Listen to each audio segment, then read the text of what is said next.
रसूल मशाइख अहले सुन्नत हाज़रीन अहले सुन्नत व जमाअत ख़ाहिरान मिल्लत इस्लामिया अस्सलामु अलैकुम व रहमतुल्लाहि व बरकातुहू।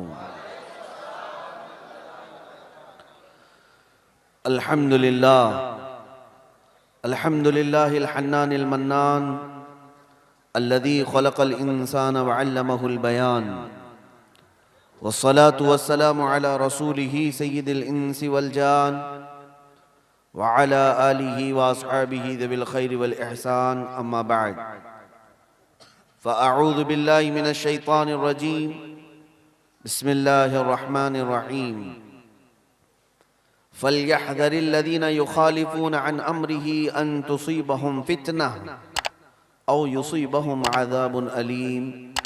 सदक़ल्लाहु मौलानल अज़ीम व बल्लगना रसूलुहुन नबियुल अमीनुल मतीनुल मुख्तारुल करीम व नहनु अला ज़ालिका लमिनश शाहिदीन वश्शाकिरीन वल्हम्दुलिल्लाहि रब्बिल आलमीन।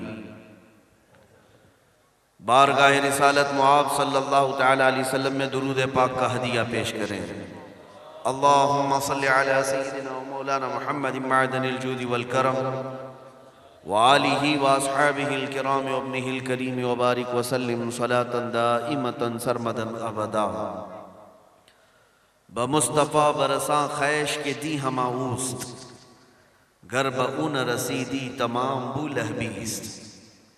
मोहम्मद की मोहब्बत दीन हक की शर्त अव्वल है, इसी में हो अगर खामी तो सब कुछ नामुकम्मल है।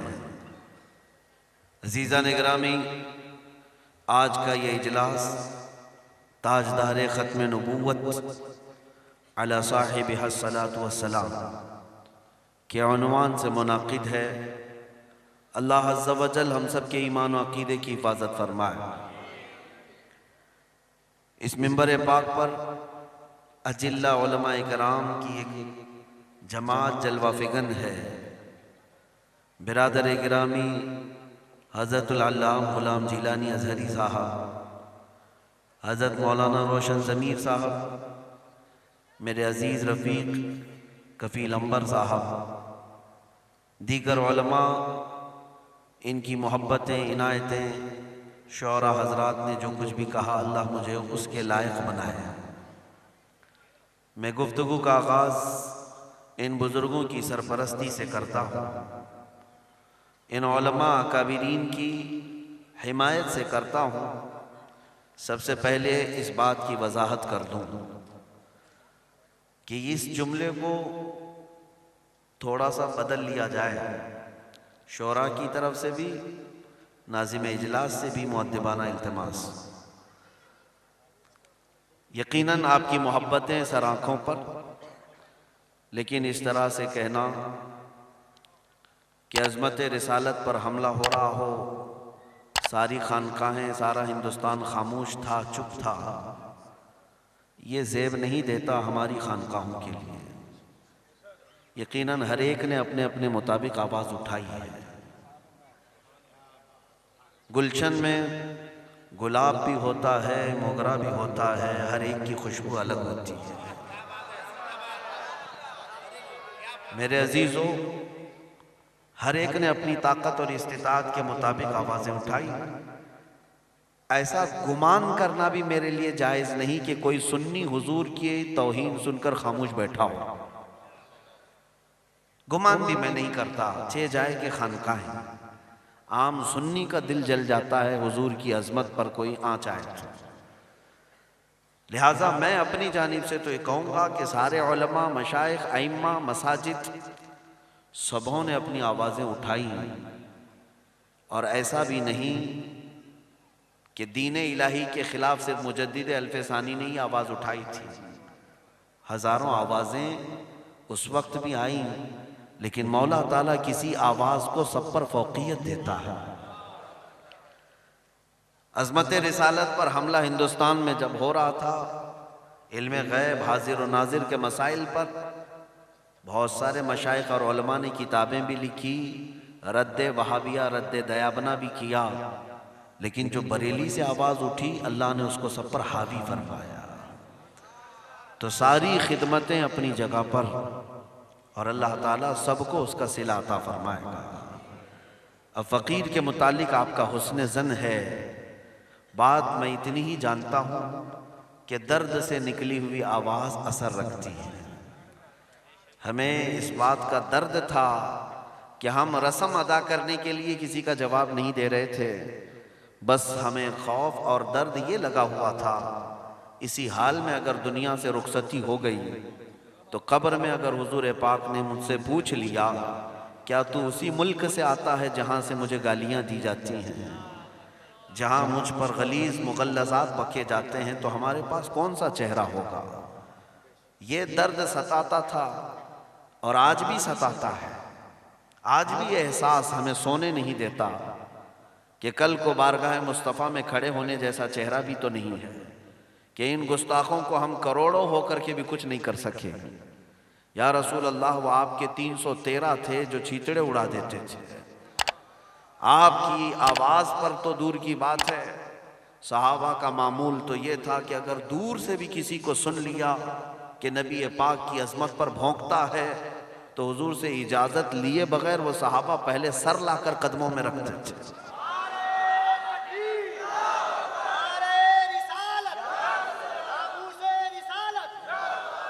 हमारी हालत तो आज ये है कि हम करोड़ों की तादाद में हैं, करोड़ों की तादाद में हैं। इसी बात पर तो शर्म और एहसास रात को सोने नहीं देते कि रसूल पाक सल्लल्लाहु तआला अलैहि वसल्लम की ये उम्मत आज इतनी बड़ी ताकत के साथ मौजूद है कि पूरी दुनिया में 57 मुल्क इस्लामी कंट्रीज़ के नाम से जाने जाते हैं।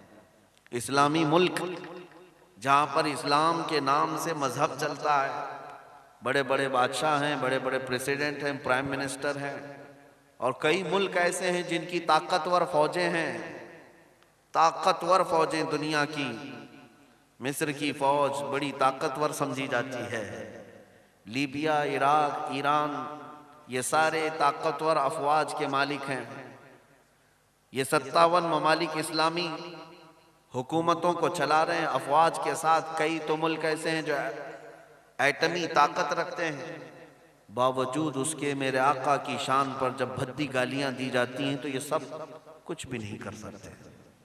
आपको मैं बताऊं, ईमान जब होता है तो सलाहुद्दीन जैसा होना चाहिए। सलाहुद्दीन अय्यूबी की तारीख अगर आप पढ़ो, हमारे मौर्रिखीन की लिखी हुई बात नहीं करूंगा, अंग्रेजों ने जो तारीख लिखी है सलाहुद्दीन अय्यूबी की, वो भी पढ़ करके देख लो। अंग्रेजों ने जो लिखा है, रिचर्ड नाम का एक मौर्रिख है, उसने लिखा पूरी दुनिया में ऐसा कोई जर्नेल मैंने नहीं देखा जो इतना नरम दिल हो, इतना नरम दिल हो कि अगर 1 लाख फौज लड़ने के लिए आई और उस पर तलवार भी उठा चुकी हो और गालिब नहीं आ सकी तो उनमें से 90,000 को सलाहुद्दीन खुद अपने हाथों से आजाद कर देता, आजाद कर देता। बड़े बड़े लोगों को जो तलवार भी उठाते थे, ऐसा रहम दिल, नरम दिल सुल्तान और जर्नेल हमने देखा नहीं। ये अंग्रेजों ने लिखा, लेकिन उसी सलाहुद्दीन का हाल ये था। बीमार हो गए, मुल्क शाम के एक इलाके में बिस्तर पर आ गए। एक मुसलमानों का काफिला हलब से गुजर रहा था। ईसाइयों के एक सिपहसालार ने, बुर्निस नाम था, उन मुसलमानों के काफिले पर हमला किया और उन्हें गिरफ्तार किया, उनका पूरा माल लूट लिया। उनमें औरतें भी थी, बच्चे भी थे, जवान भी थे। उस बुर्निस जालिम ने सारे लोगों को मारना शुरू किया और मारते मारते एक ताना देता था, ऐ मुसलमान, तुम मोहम्मद को बहुत चाहते हो, बुला लो, कहाँ है तुम्हारा मोहम्मद सल्लल्लाहु अलैहि वसल्लम। मारता तो था, लूटता तो था, लेकिन साथ में ये ताना मारता था, बुला लो अपने मोहम्मद को, क्यों नहीं आता। नऊज़ु बिल्लाहि मिन ज़ालिक। मुसलमानों का काफिला लुट गया, पिट गया। फिर खबर सलाहुद्दीन तक आई। सलाहुद्दीन अय्यूबी को ये खबर दी गई कि बुर्निस नाम के इस जालिम ने मुसलमानों को गिरफ्तार किया, उनका माल लूटा, पीटा, और लेकिन साथ में शान रिसालत पर इतनी गंदी बात की। अब जानते हो, जो बिस्तर पर लेट गए थे सलाहुद्दीन बीमारी की वजह से, हाथों को उठाकर बारगाह रब्बुल इज्जत में अर्ज करते हैं, मौला मेरी आखिरी ख्वाहिश सिर्फ इतनी है कि मुझे इतनी जिंदगी और दे दे कि मैं उस बुर्निस को खत्म कर सकूं। मुझे दुनिया से उस वक्त तक ना उठा जब तक इस शातिम रसूल और गुस्ताख रसूल का मैं अंजाम ना देख लूं। बिस्तर पर रहे, बीमार रहे, 2.5 साल का अरसा गुजर गया। 2.5 साल के बाद सेहतियाब हुए, खड़े भी हुए। सबसे पहली मुहिम जो आपने छेड़ी, कहा कि उस बुर्निस का जो भी काफिला होगा, जहां पर भी होगा, उससे हमें मारका करना है और उसे गिरफ्तार करना है। हुआ भी। चंद दिनों की मारका आराई के बाद वो बुर्निस और उसकी फौज गिरफ्तार होकर सलाउद्दीन के पास आ गई। सलाउद्दीन ने बहुत सारे फौजियों को आजाद किया, जैसे उनकी आदत थी आजाद करने की। बुर्निस को पकड़ करके जब लाया गया तो तारीख में बताया जाता है सलाउद्दीन की आंखें लाल हो चुकी थी। सलाउद्दीन की आंखें लाल थी। पूरे मजमे के सामने बुर्निस को खड़ा किया। उसने कहा कि ऐ सलाउद्दीन, तुम अजीम जर्नैल हो, हमारे हजारों लाखों लोगों को तूने आजाद किया, ईसाइयों को तू आजाद कर देता है। मैं भी तेरे गिरफ्त में आया हूं, कैद में आया हूं, मुझे भी तू आजाद कर सकता है। सलाउद्दीन अय्यूबी की जलाल भरी कड़कती हुई आवाज निकली। कहा, बुर्निस, अगर तुझे मैं आजाद कर दिया तो अल्लाह के अजाब से कभी नहीं बच पाऊंगा। अगर मैं तुझे आजाद कर दिया तो मैं अल्लाह के अजाब से कभी नहीं बच पाऊंगा। वो और लोग थे जिन्होंने मेरी जान पर हमला किया, मैंने उन्हें आजाद किया, लेकिन तूने मेरे रसूल पाक की शान पे हमला किया। अब उसके बाद तलवार उठाई सलाउद्दीन ने और गर्दन पर रख करके क्या कहा जानते हैं?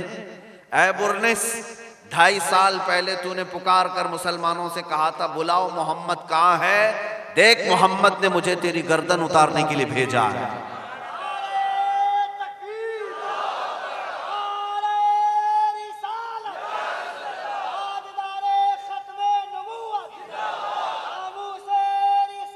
अजीजा ने गिरामी, उसकी गर्दन तो मार दी, लेकिन जो बात मुझे अर्ज करनी थी वो ये है, ये जो 2.5 साल का अरसा गुजरा, ये जो 2.5 साल का अरसा गुजरा, रिवायत में है कि सलाउद्दीन अय्यूबी एक रात भी बिस्तर पर नहीं सोए और अपना पैर नहीं फैलाया, पैर लंबा नहीं किया, फर्श पर अपने पैरों को मोड़कर रात भर बैठे रहते।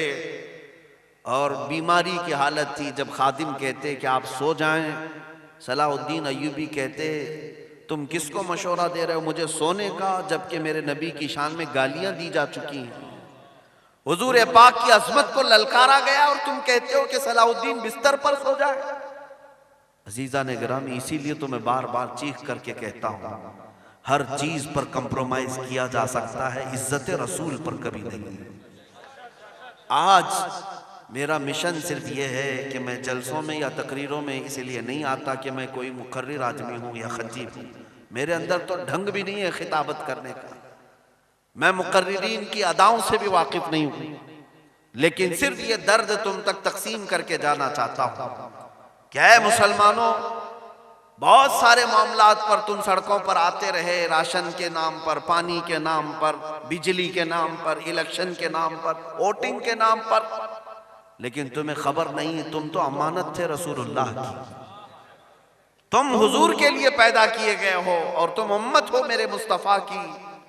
आप क्या समझते हैं तुम्हारी इज्जत जो है तुम्हारे बड़े बंगलों की वजह से है? तुम्हारी इज्जत तुम्हारी दाढ़ी और टोपी की वजह से है? तुम्हारी इज्जत सिर्फ और सिर्फ नामे मुस्तफ़ा की वजह से है। आबरू मा ज़नामे मुस्तफ़ास्त, इकबाल ने कहा है हम सब की इज्जत और आबरू सिर्फ रसूलुल्लाह की वजह से है। और आपको ये पता है ऐसे ऐसे गुनाह हमारे मुआशरे में हैं जिसकी बुनियाद पर आसमान से आग बरसनी चाहिए, अजाब आ जाना चाहिए। क्या गुनाह नहीं है हमारी कौम में? पहले की उम्मतें जब गुनाह करती थी तो अजाब आता था। कैसा अजाब? कौम लूत पर नोकीले पत्थर बरसाए गए थे, लिवातत करते थे, नोकीले पत्थर बरसाए गए। फअमतरना अलैहिम हिजारतम मिन सिज्जिल मंदूद, कुरान कहता है। और कौम शुआइब नाप तोल में कमी करती थी, अल्लाह ने अजाब भेजा, हवाओं का अजाब। फअरसलना अलैहिम रीहन सरसरा, उन्हें हिलाक कर दिया गया। नूह अलैहिस्सलाम की कौम पर अजाब आ गया, कौम समूद पर अजाब आया, सालेह अलैहिस्सलाम की कौम पर। लेकिन आपको मैं बताऊं इस उम्मत पर अजाब क्यों नहीं आता? गुनाह वैसी ही हैं आज भी। मेरे अजीज़ो, कुरान कहता है वमा कान अल्लाहु लियुअज़्ज़िबहुम व अंत फीहिम। अब इस उम्मत पर वैसा अज़ाब अल्लाह नहीं नाजिल करेगा, इसलिए कि इनके बीच में मेरा महबूब आराम कर रहा है। अज़ाबात से बचे भी हो तो किस बुनियाद पर? रसूलुल्लाह की बरकत है। हमारी इज्जत रसूलुल्लाह के नाम से, हमारी आफियत रसूलुल्लाह के नाम से, हमारे घरों की बरकत रसूलुल्लाह के नाम से। यहाँ तक कि सैयदना उमर इब्ने खत्ताब रज़ियल्लाहु ताला अन्हु फरमाते हैं, मेरे जिस्म पर जो बाल उगते हैं ये भी रसूलुल्लाह की बरकत से। हज़रत उमर फारूक फरमाते हैं, ऐ मुसलमानों, अब हालात तुम्हें बेदार करना चाह रहे हैं और तुम्हें उठाना चाहते हैं। जगह जगह के थक चुके हैं ये हंगामे। उठो, नशाते लज्जते ख्वाबे गिरां बदल डालो। गलत रवि से मनाजिल का बोध बढ़ता है, गलत रवि से मनाजिल का बोध बढ़ता है। मुसाफिरों, रविशे कारवां बदल डालो। की राह के तू मी रवि बतुर्किस्तान अस्त। आज जिस रास्ते पर तुम चले जा रहे हो ये काबे की तरफ नहीं ले जा रहा, ये किसी और तरफ ले जा रहा है। मोहम्मद अरबी सल्लल्लाहु ताला अलैहि वसल्लम के गुलाम तो वो होने चाहिए कि घबरा गई है देख कर गर्दिशे दौरां कभी कभी। किसको देखकर? दीवान गाने इश्क मुस्तफा। हुजूर पाक सल्लल्लाहु ताला अलैहि वसल्लम के गुलामों को देखकर गर्दिशे दौरां भी घबरा जाती। तूफान अपना रुख मोड़ लेते, समंदर अपना रास्ता देते। आज तो तुम्हारी मॉब लिंचिंग होती है, पकड़े जाते हो, मारे जाते हो, कूटे जाते हो, पीछे जाते हो। तुम्हारी मस्जिदों को तबाह बर्बाद कर दिया गया, आग लगा दी जा रही है, और यहां हमारी खानकाहें बर्बाद कर दी जा रही हैं। आज अगर तुम नहीं जागते और उम्मत मुस्तफा का हक अदा नहीं करते तो कल तुम्हारी नस्लें तुम पर लानत भेजेंगी, कल तुम्हारी औलाद, क्योंकि क़यामत के दिन फरमाया गया कुछ बच्चे ऐसे होंगे जो अपने माँ बाप पर मुकदमा करेंगे। अल्लाह तबारक व तआला से कहेंगे, ऐ मौला, सबसे पहले अजाब मेरे माँ बाप पर दे, इसलिए कि मेरे गुमराह होने का जरिया यही लोग थे। इन्होंने कभी मुझे इश्क मुस्तफ़ा नहीं सिखाया, कभी इन्होंने आदाब व अखलाक की तालीम मुझे नहीं दी। ऐ मुसलमानों, आज ये हालात तुम्हें इस बात पर ले आते हैं कि आओ जिस रविश पर मुस्तफ़ा करीम सल्लल्लाहु अलैहि वसल्लम ने हमें मदीने में छोड़ा था उसी रविश पर हमें आने की ज़रूरत है। उनके जो हम गुलाम थे खल्क के पेशवा रहे, उनके जो हम गुलाम थे खल्क के पेशवा रहे, उनसे फिरे जहां फिरा फिर आई कमी वक़ार।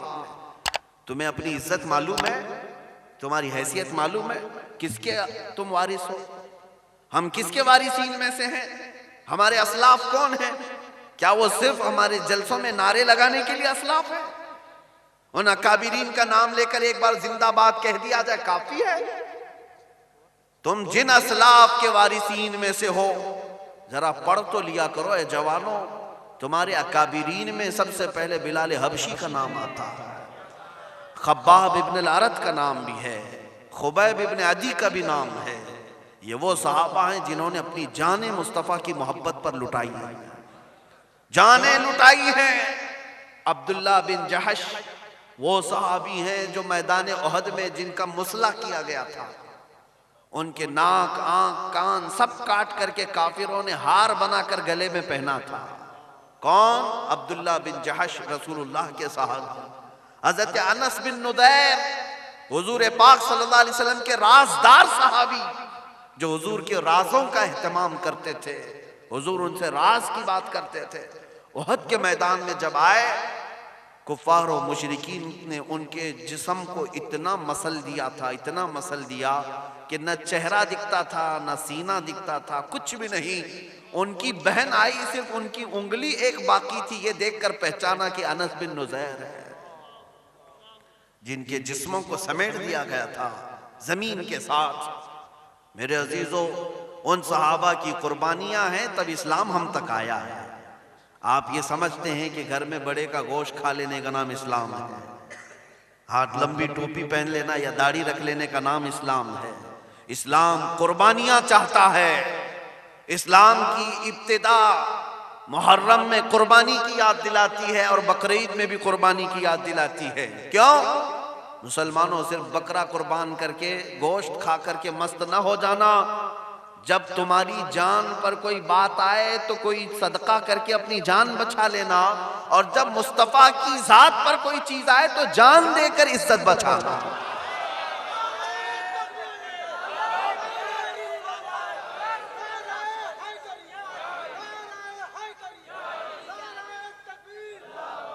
मुझे इस बात का अंदाजा है कि हमारा नाम कफन बरदोश था, हमारा नाम मुसलमान के साथ साथ कफन बरदोश भी था।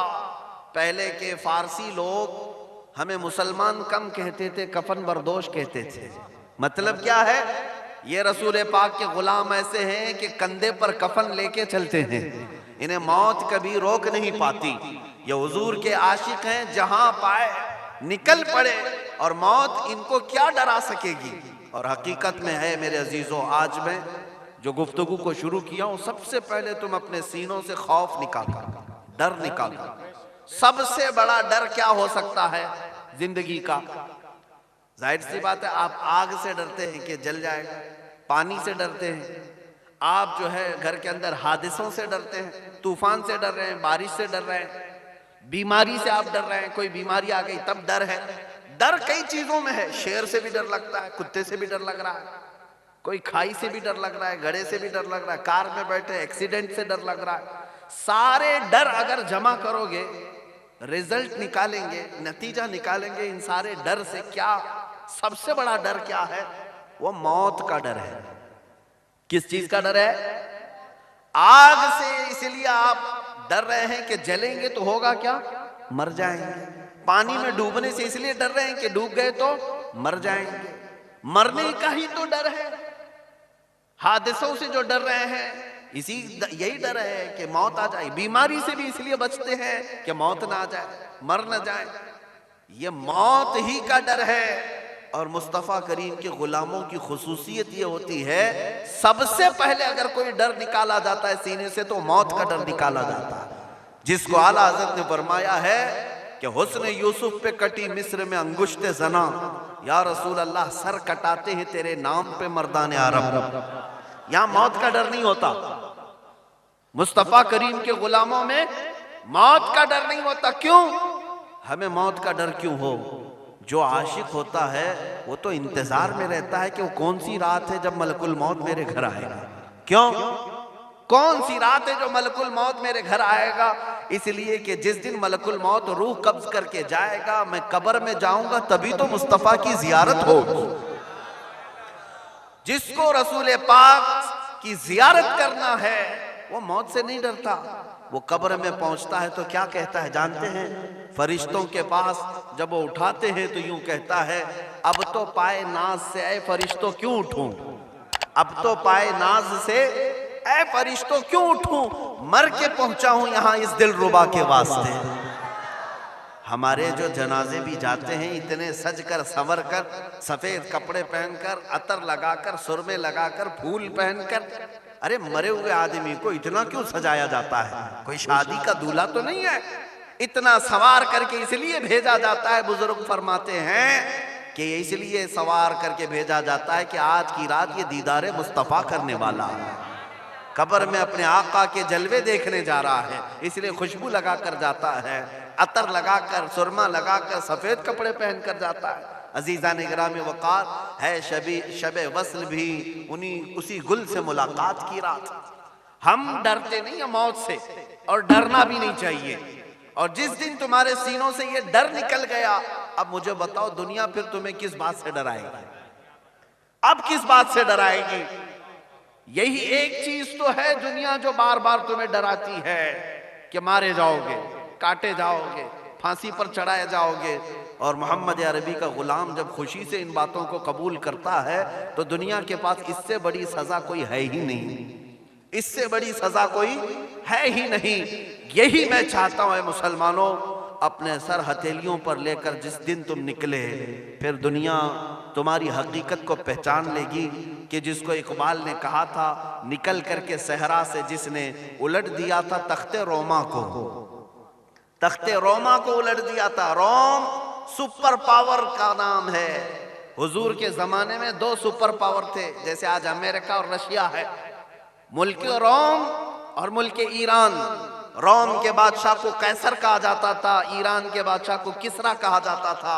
ये सुपर पावर ताकतें अगर किसी के जेरे नगी हुई तो यही सहाबा ही थे। सहाबा जो देहात के रहने वाले, पैबंद लगे कपड़े पहनने वाले, बगैर चप्पल के रास्ते पर चलने वाले, चंद खजूरों पर पूरा दिन गुजारने वाले, लेकिन जब निकलते थे रोमा की सल्तनत को भी उलट दिया, किसरा की सल्तनत को भी उलट दिया। दोनों सल्तनतें खाक हो गई, मुस्तफा करीम के गुलामों के कदमों में आ गई। और इकबाल कहता है, निकल करके सहरा से जिसने उलट दिया था तख्ते रोमा को, सुना है कुदसियों से मैंने कि वो शेर फिर होशियार होगा। सुना है कुदसियों से मैंने कि वो शेर फिर होशियार होगा। और मैं आज हर इलाके में जाकर के देख रहा हूं, रसूल पाक के ये शेर होशियार होने लग चुके हैं। दिन ये शेर बेदार होंगे, फिर करोड़ों की नींदें भी हराम करके रखेंगे। क्यों? जिन लोगों ने अब तक जुल्म और बर्बरियत का नंगा नाच नाचा, उनका भी तो एक अंतिम वक्त आता है, उनका भी तो एक द एंड होना है। जिन जालिमों ने अपने पैसे और ताकत के बलबूते मुसलमान कमजोर मजदूरों की गर्दनों पर राज किया और तख्त मस्जिदों के मिंबर और मेहराब पर बिछा दिया, इन्होंने अपनी आतंक की आग को हर जगह जलाने की कोशिश की, लेकिन इनका भी तो एंड होना है, खात्मा तो होना है। और ये मत समझना, इस इंतजार में नहीं रहना। इतनी बड़ी ताकतें इनके पास हैं, इनसे मुकाबला करने के लिए हमारे पास कितनी बड़ी ताकत आनी चाहिए, कितनी बड़ी तैयारी होनी चाहिए। मैं इसका कायल नहीं हूँ, मैं रब्बुल जलाल की ज़ात पर इस बात का यकीन रखता हूँ कि नमरूद से बड़ा ताकतवर कोई नहीं था उसके ज़माने में, लेकिन मौला ने उसको हिलाक करने के लिए बड़ी फौज नहीं, सिर्फ मच्छर को भेजा था।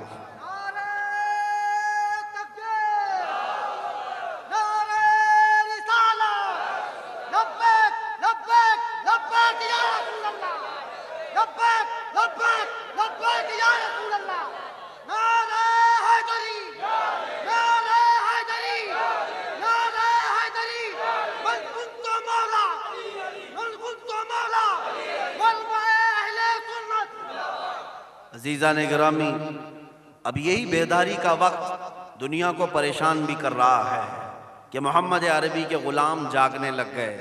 जानते हैं, तुम्हें सुलाने के लिए इन्होंने 100 साल से मंसूबे बनाए।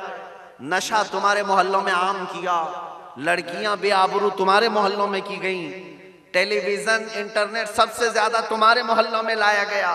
अरे ये अपने बच्चों के हाथों में मोबाइल भी नहीं देते, जो बड़े बड़े पैसे वाले लोग हैं, लेकिन आम मुसलमानों के मोहल्ले पर नेट फ्री है, सारी चीजें, कि दिन भर रात भर इसके नशे में ये एडिक्ट रहे। गंदे गंदे नशा जिनको करने के बाद महीने 2 महीने में आदमी खत्म हो जाता है, ऐसे नशा भी मुसलमानों के मोहल्ले में बिकने लगे। पुलिस को भी सब मालूम होता है, सब चीजें जानती है, लेकिन दुनिया ये चाहती है कि ये नशा के आदी रहें। क्यों? जब तक तुम नशा करते रहोगे उनकी कुर्सियां महफूज रहेंगी। जिस दिन तुम नशा से होश में आ गए, कई लोगों की कुर्सियां हिलने लगेंगी। हाँ, मोहम्मद अरबी के गुलामों को नशा में रखो, इनको मदहोश रखो। कभी टेलीविजन के नाम पर, कभी फिल्मों की आड़ पर, कभी सीरियल के नाम पर औरतों बच्चियों के अखलाक को तार तार किया गया। हमारी ये बच्चे बच्चियां, हमारी ये बीवियां जो एक जमाने में हसनैन पैदा किया करती थी, एक जमाने में गौसो ख्वाजा पैदा किया करती, वो जमाना भी तो याद करो। अहमद रजा किसी माँ की गोद ही में तो पैदा हुए। उन माओं की तुरबतों पर करोड़ों सलाम, लेकिन आज की हमारी इन माओं को, इनकी कोख को बांझ बनाने की कोशिश की गई कि आप बच्चे पैदा हो तो सिर्फ डाकू पैदा हो, अय्याश और अय्यार पैदा हो। क्यों? इन बच्चियों के अखलाक को तार तार किया गया टेलीविजन के जरिए से, फैशन के नाम पर। इनको फातिमा जहरा की चादर इनके सरों से छीनी गई, निकाली गई, ये बात बता करके कि तुम 4 दीवारी की औरत नहीं हो, बाहर निकल आओ, आजादी तुम्हारा भी हक है, आजादी तुम्हारा भी हक है। और पागल औरतें पाकिस्तान के बाजारों में बाहर आकर के कहने लगी कि मेरा जिस्म मेरी मर्जी। मेरे अजीजों, ये किसके इशारे पर सब होता रहा? ये यहूद और नसारा करते रहे, यही जालिम फुस्साक फुज्जार और कुफार जिन्होंने उम्मत मुस्तफ़ा के लिए 100 साल से प्लानिंग की, 100 साल से तुम्हारी बच्चियों को नंगा करने के लिए, तुम्हारी तालीम में अखलाक की बिगाड़ लाने के लिए इन्होंने पूरे किताबों के सिलेबस चेंज कर दिए। आपको पता है आज स्कूल में कहीं पर औरंगजेब को नहीं पढ़ाया जाता, बंद कर दिया गया। पहले हम लोग बचपन में पढ़े हैं, स्कूलों की बात कर रहा हूं, टीपू सुल्तान को मैंने पढ़ा है स्कूल में। आज ये सब हटा दिया गया। क्यों? कि तुम्हारी तारीख खत्म हो जाए।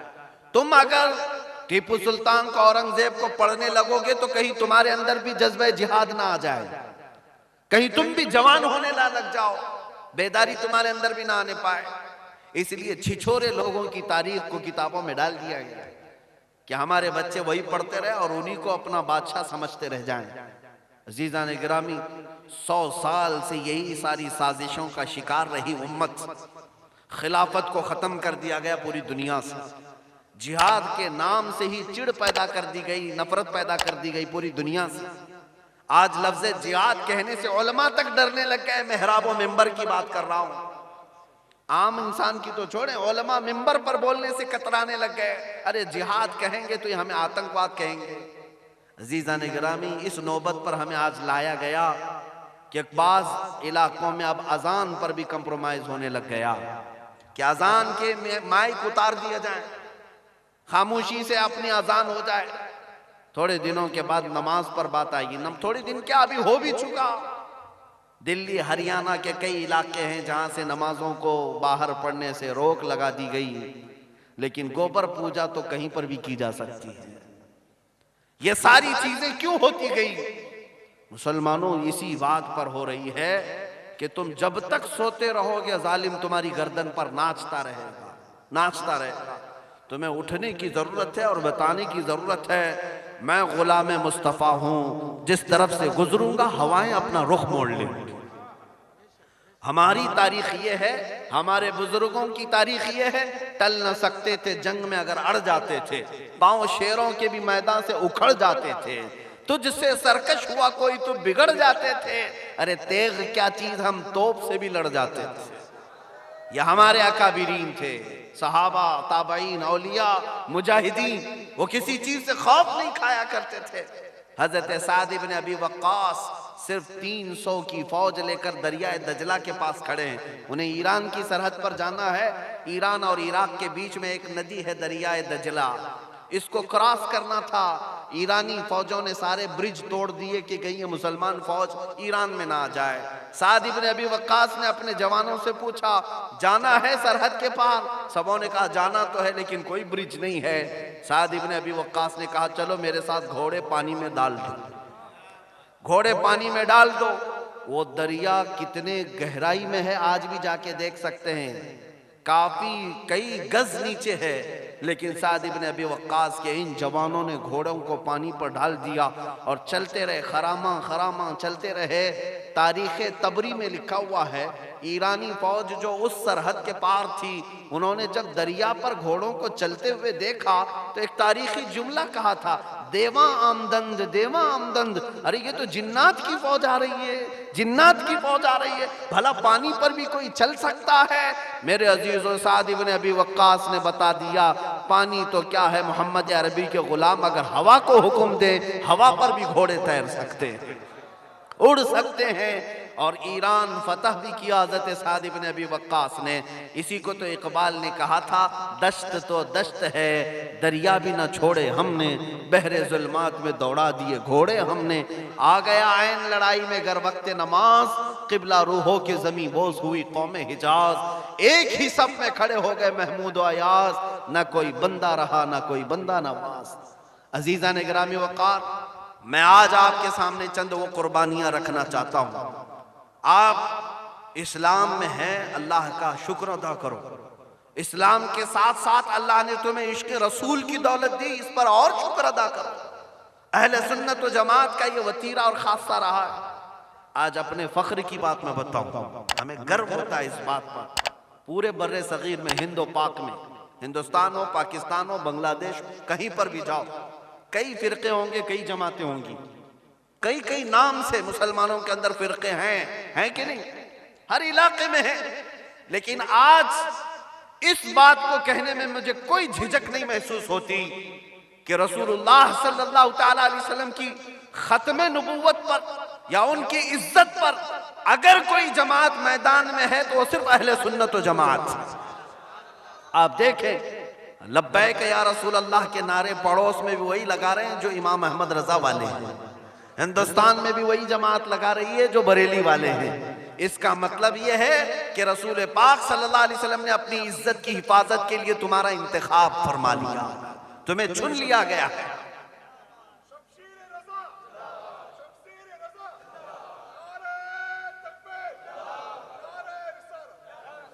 अब अपनी किस्मत पर रश करो कि अल्लाह ने तुम्हारा इंतखाब किया है, अल्लाह ने तुम्हें चुन लिया है। और मुझे तो ये उम्मीद भी लगती है कि जब ग़ज़वा हिंद होगा मौला ताला इसी जमात से फरमाएगा, इसी जमात का इंतखाब होगा। क्यों?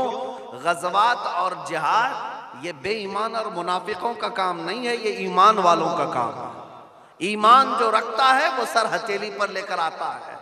बाकी मुनाफिक तो ग़ज़वा खैबर से भी भागे, ग़ज़वा अहज़ाब से भी भागे, खंदक से भी भागे, उहद से भी भागे। हाँ, जो मुनाफिक हैं वो छोड़कर भागते हैं, जब उन पर सख्तियां आती हैं छोड़ देते हैं, कुरान कहता है। और मोमिनीन ही साबित कदम रहते हैं।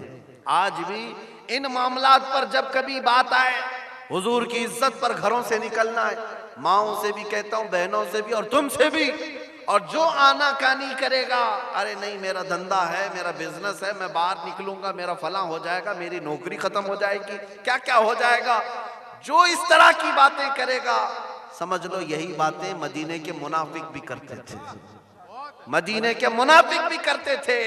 और हजरत अबू बकर सिद्दीक वाले तो ये कहते थे, जो जान मांगो तो जान दे दे, जो माल मांगो तो माल दे दे, मगर ये हमसे कभी ना होगा, नबी का जाहो जलाल दे दे। मेरे अजीजों, तुम हमेशा इस बात पर तैयार रहना कि ये एक जान क्या है अगर हो करोड़ों, ये एक जान क्या है अगर हो करोड़ों। या रसूल अल्लाह तेरे नाम पे सबको वारा करूं मैं, हुजूर की नाम पर ये एक जान की हैसियत क्या है, हमारी अपनी एक जान की कीमत क्या है। सहाबा से बढ़कर तो हमारी जान नहीं है, सहाबा से बढ़कर हमारी जान नहीं है। हुजूर पाक के करीबी चचा सैयदना अमीर हमजा, उनसे बढ़कर है हमारी जान। अमीर हमजा उहद के मैदान में जब आए, उनको पीछे बुलाया जाता रहा कि आप पीछे आ जाए, आप रसूलुल्लाह के चाचा हैं, आपका महफूज रहना बहुत जरूरी है, आप पहलवान हैं, आपके जरिए से बहुत सारे काम होना बाकी है। लोग आज हमसे यही कहते हैं, आप थोड़ा संभल करके चले, आपसे बड़ा काम होना बाकी है, उम्मत को और भी आपसे बहुत कुछ उठाना है, फायदा उठाना है। अमीर हमजा से मैदान उहद में ये कहा गया था कि आपसे बहुत कुछ लोगों को कुछ सीखना है, आप पहलवान हैं।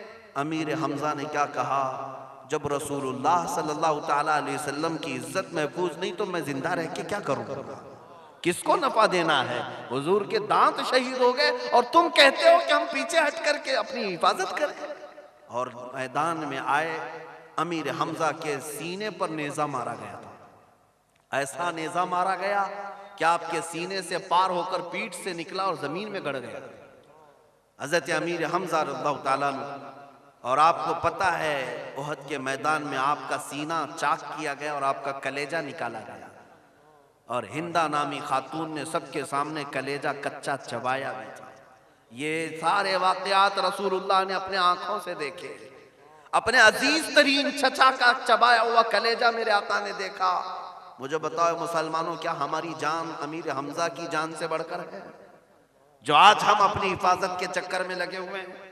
हमारी दुकानदारी, हमारे तमाम प्रॉपर्टी जायदाद, और लोग ये सोचते हम चले गए तो हमारे बच्चों को कौन देखेगा। अमीर हमजा के बच्चों को देखने वाला कौन था? वो लोग जो रसूलुल्लाह के साथ जाते थे, क्या उनके बीवी बच्चे नहीं थे, उनकी जायदादें नहीं थी, उनकी प्रॉपर्टियां नहीं थी, सब थी। उनका हाल ये था, वो कहते अगर मेरा चांद सलामत है तो पूरी कायनात सलामत, अगर हुजूर की इज्जत सलामत है तो सब कुछ मिल जाएगा, और अगर हुजूर की इज्जत सलामत नहीं है तो बाल बच्चे प्रॉपर्टी जायदाद रख करके भी क्या मतलब है, ये सब अजाब बन जाएंगे। अजीज़ान गिरामी वक़ार, मदीने की उस खातून के जज्बे पर करोड़ों सलाम। हुजूर पाक सल्लल्लाहु ताला अलैहि वसल्लम जब मैदान की तरफ निकलने लगे, मुजाहिदीन की सफ़ें बना रहे थे कि सब के सब अल्लाह की बारगाह में निकल कर जा रहे हैं। एक मदीने की खातून दौड़ती हुई आई, 1.5 साल का बच्चा लेकर के आई, 1.5 साल का बच्चा दूध पीता हुआ, और कहा या रसूल अल्लाह, इसको भी जिहाद में ले जाएं। 1.5 साल के बच्चे को साहबा ने पूछा, ये खातून तू ये 1.5 साल का बच्चा लेकर आई? उसने कहा क्या करूं, मेरे घर में मेरे शोहर का इंतकाल हो चुका है, मेरा कोई मर्द घर पे बाकी नहीं सिवाय इस 1.5 साल के बच्चे के। और जब रसूलुल्लाह सल्लल्लाहु अलैहि वसल्लम की जात की बात आई, हर घर वाले अपना जवान भेज रहे हैं, मुझे अफसोस है कि मैं अपना बच्चा अपने घर में बच्चा करके रखूं। मैंने भी सोचा कि हुजूर की बारगाह में लाकर पेश कर दूं। साहबा ने पूछा इसका क्या करना है? खातून का जज्बा तो देखें, कहती हैं मुझे पता है कि ये बच्चा तीर और तलवार तो नहीं चला सकता, ये तो चल भी नहीं सकता, लेकिन मेरी ख्वाहिश सिर्फ इतनी है कि मुजाहिदीन सहाबा के हाथों में इस बच्चे को दे दिया जाए, जब काफिरों की तरफ से तीर चले तो मेरा बच्चा ढाल के काम आ जाए। वो औरतों के जज्बात क्या थे। उस खातून को हुजूर पाक ने घर वापस किया बच्चे के साथ कि जा अपने बच्चे की तरबियत कर, लेकिन जज्बा तो देखो कुर्बान करने का। होना तो यही चाहिए था कि हम अपने मालो मता और अपनी जायदाद और अपनी औलाद को लेकर आ जाते बाहर, और फिर हम भी कहते या रसूल अल्लाह, मेरा सारा घर आप पर कुर्बान है। लेकिन आज तक हमसे ऐसा हो ही नहीं सका, आज तक हमसे ऐसा हो ही नहीं सका।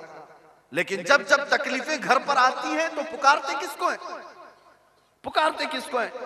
अल्लाह की बारगाह में जब दुआएं कबूल नहीं होती तो रसूल का वसीला लेते, क्या नहीं लेते? हुजूर के वसीले से हम क्या क्या नहीं मांगते। गुनाहों की बख्शिश के लिए हुजूर का वसीला, कारोबार में बरकत के लिए रसूल का वसीला, बीमारियों से शिफा के लिए रसूल का वसीला, औलाद के लिए रसूल का वसीला, हर चीज तो अल्लाह के रसूल के बदौलत मांगते रहे। लेकिन हुजूर के लिए जब कोई बात आई तो तुम बगलें झांकते रहे। ये एहसान फरामोशी है, एहसान फरामोशी है। जिस उम्मत के लिए मेरे आका इतना ख्याल करते थे, हजरत आयशा फरमाती हैं रात को बिस्तर पर मेरे आका आराम कर रहे होते, अगर बिजलियां चमकती थी तो बिस्तर छोड़कर बाहर निकल जाते और दुआ के लिए हाथ उठाते रोते रहते थे। हजरत आयशा कहती हैं मैं हुजूर के पास आकर कहती या रसूल अल्लाह, जब भी बिजलियां कड़कती हैं आवाज आती है, आप क्यों घबरा कर आते हैं बाहर और रोने लगते हैं, दुआ करते हैं? सैयदुल अंबिया सल्लल्लाहु अलैहि वसल्लम की बात सुनो ए गयूर जवानों। मेरे आका फरमाते हैं ए आयशा, जब भी बिजलियां कड़कती हैं तो मुझे इस बात का डर लगता है कि कहीं ये अजाब बनकर मेरी उम्मत पर ना जाए। इसलिए कि पिछली उम्मतों पर जब अजाब आता था तो पहले बिजलियां आती, अबर आता और फिर पूरी कौम को हिला कर दिया जाता। तो बिजलियां आती है तो मुझे डर लगता है कि मेरी उम्मत पर अजाब ना जाए।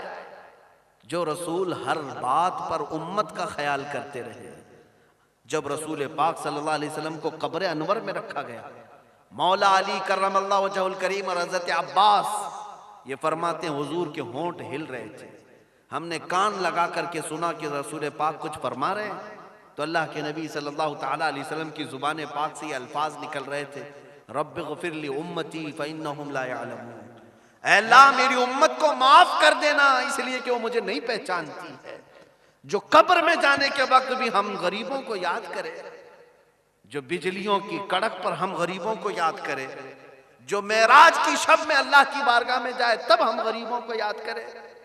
उस रसूल पाक की इज्जत का आज उम्मत को इतना भी ख्याल नहीं। जो रात के वक्त खड़े होते तो अल्लाह की बारगाह में इतना रोते। हजरत आयशा फरमाती हैं कि पिंडलियां सूज जाती थी, मैं कपड़ा गर्म करके सेकती थी और पिंडलियों की सूजन कम करती। कभी गर्दन में वर्म आता, सूजन आ जाती थी, रोते रोते रात भर खड़े रहते। अरे वो तो बख्शे हुए थे, सैयदुल अंबिया सैयदुल मासूमीन थे। किसके लिए रोते थे? हम गरीबों के लिए रोते थे, इस उम्मत के लिए रोते थे। और आज मुझे अफसोस होता है इस उम्मत ने रसूल पाक का इतना भी ख्याल नहीं किया। तुम्हें गैरों के अखलाक व किरदार तो बहुत याद आए। ऐ जवानों, तुमने फिल्मों पर नाचने वालों के अखलाक तो अपना लिए, तुमने अपना हेयर स्टाइल बालों का तरीका सलीका इन जालिमों के तरीके पर तो रख लिया तुमने, कपड़े फाड़ करके भी पहन लिए, बालियां भी पहन ली, बगड़ियां भी पहन ली, सब कुछ कर लिया इन जालिमों को देख करके जो टेलीविजन पर नाचते हैं। लेकिन तुम्हें इतनी भी खबर नहीं कि तुम्हारे लिए रसूलुल्लाह रोते रहे रोते रहे रोते रहे, ऐ अल्लाह मेरी उम्मत को बख्श दे, मेरी उम्मत को बख्श दे। उस रसूल की एक अदा पर अमल करने के लिए तुम्हें कौन सी तकलीफ आ गई? आज तुमने दाढ़ियां छिला करके गटर के हवाले कर दिया, नालियों में फेंक दिया, तुम्हें ये बोझ लगने लगा। क्यों बोझ लगने लगा? कि दुनिया ताने मारेगी। तो फिर तुम किसके हो ये तो बताओ, तुम किसके हो ये तो बताओ। तुम्हें रसूलुल्लाह की सुन्नत गड़ने लग गई, तकलीफ होने लग गई, तो फिर किस मुंह से रसूलुल्लाह की मोहब्बत की बात करेंगे? हुजूर पाक की मोहब्बत की बात कैसे करेंगे? बुजुर्गों ने फरमाया जब कब्र में तुम रखे जाओगे, फरिश्ते 3 सवाल करेंगे ना, तुम्हारा रब कौन है, तुम्हारा दीन क्या है, और हुजूर को दिखा कर क्या पूछेंगे, इनके बारे में तू क्या कहता था। हदीस ये बुजुर्गों ने फरमाया कि जब तुम देखकर हुजूर से ये कहने वाले होंगे कि ये मेरे आका हैं, तो रसूल पाक अपना चेहरा फेर लेंगे और फरमाएंगे खबरदार मेरी तरफ मत देखना, इसलिए कि दुनिया में तुझे मेरा चेहरा अच्छा नहीं लगता था, तो अब मेरी तरफ क्यों देखता है। तो बताओ मुसलमानों, कब्र में अगर हुजूर भी अपना चेहरा फेर लें, तुम किसको पुकारोगे? किसी फिल्मी एक्टर को पुकारोगे? किसी दज्जाल को पुकारोगे? इसीलिए आला हजरत फाजिल बरेलवी रज़ियल्लाहु तआला अन्हु ने फरमाया, आज ले उनकी पनाह, आज मदद मांग उनसे, आज ले उनकी पनाह, आज मदद मांग उनसे, फिर ना मानेंगे क़यामत में अगर मान गया। हुजूर की इज्जत यहीं पर करना सीख जाओ, क़यामत में तो हर कोई करेगा, क़यामत में हर कोई देखेगा हुजूर की इज्जत क्या है। कमाल तो यह है कि रसूल पाक पर फिदा होना यही सीख जाओ। हाँ, उनके जो हम गुलाम थे, खल्क के पेशवा रहे, उनसे फिरे जहां फिरा, फिर आई कमी वकार में। हमें करनी है शहिंशाह बतहा की रजा जोई, वो अपने हो गए तो रहमत परवरदिगार अपनी। अजीजा ने गिरामी वकार, चंद बातें मैं करके अपनी गुफ्तगू को समेटता हूँ। बहुत देर हो गई, रात की ताखीर भी हो गई, लेकिन तुम्हारे जज्बे अब भी जवान हैं। आप मुझसे कोई कहानी सुनने के लिए नहीं बैठे, सबको पता है मेरी इमेज आज किस बात से मशहूर है। जाहिर सी बात है, मैं चंदा करने आता हूं हर जगह पर, लेकिन पैसों का नहीं, गर्दनों का। हर जगह पर ये बात है, और जो इस बात के लिए तैयार होते हैं वो रात क्या, कई रातें भी जागने को भी तैयार होते हैं। अल्हम्दुलिल्लाह। ऐ जवानों, क्या आप अपनी गर्दन हुजूर पाक के लिए कुर्बान करने को तैयार हैं? अल्हम्दुलिल्लाह। लब्बैक या रसूल अल्लाह, लब्बैक या रसूल अल्लाह, लब्बैक या रसूल अल्लाह। तवज्जो दे, हुजूर पाक सल्लल्लाहु तआला अलैहि वसल्लम को इस बात की खबर दे दी जाए, बल्कि खुद मेरे आका ने तुम्हारे उठे हुए हाथों को देख भी लिया, तो जो कहे हो उसकी लाज भी रखना। अगर गर्दन दे सकते हुजूर के नाम पर, तो चंद गुनाह क्यों नहीं छोड़ सकते? हुजूर की इज्जत पर जान दे सकते हैं, तो कुछ ख्वाहिशात क्यों नहीं छोड़ सकते? आज से मैं जवानों से कहना चाहूंगा, गाने सुनना छोड़ेंगे, इसलिए कि इसमें कई गाने ऐसे हैं जो तुम्हें काफिर बना देते हैं, काफिर बना देते हैं। सुनो रात को और उठो सुबह को, तो इस तरह से तुम्हारी रोज व शब होना चाहिए। मैं सो जाऊं या मुस्तफ़ा कहते कहते, खुले आंख मेरी सल्ले अला कहते कहते, यही जिंदगी का तरीका होगा। मैं सो जाऊं, मैं सो जाऊं या मुस्तफ़ा कहते कहते, खुले आंख सल्ले अला कहते। फिर वो दिन भी आएगा है मुसलमानों, वो दिन भी तुम देखोगे कि मेरे मुर्शिद गिरामी हुजूर ताजुल शरिया ने फरमाया, तेरे दामने करम में जिसे नींद आ गई है, या रसूल अल्लाह, तेरे दामने करम में जिसे नींद आ गई है, वो फना न होगी, उसे जिंदगी मिली है। यानी तुम मर भी जाओगे इश्क़ मुस्तफ़ा पर, तो तुम्हें मरा हुआ नहीं कहा जाएगा, जिंदा ही कहा जाएगा।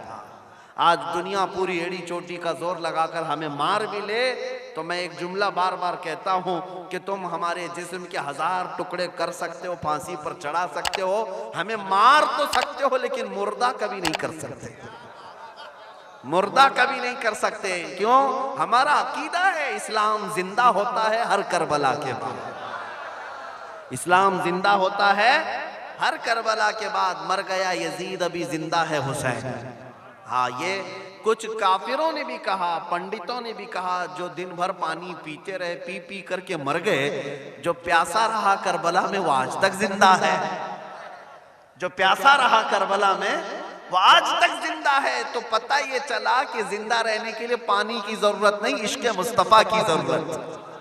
जिंदा रहने के लिए पानी की जरूरत नहीं, पानी पी पी करके ही जिंदा रहना होता तो यजीद अब तक जिंदा रह रहा होता। फुरात पूरा उनके पास था, पानी पूरा उनके पास था, और हुसैन और उनके बच्चे प्यासे थे, और उनको काटा भी गया, मारा भी गया, तोड़ा भी गया।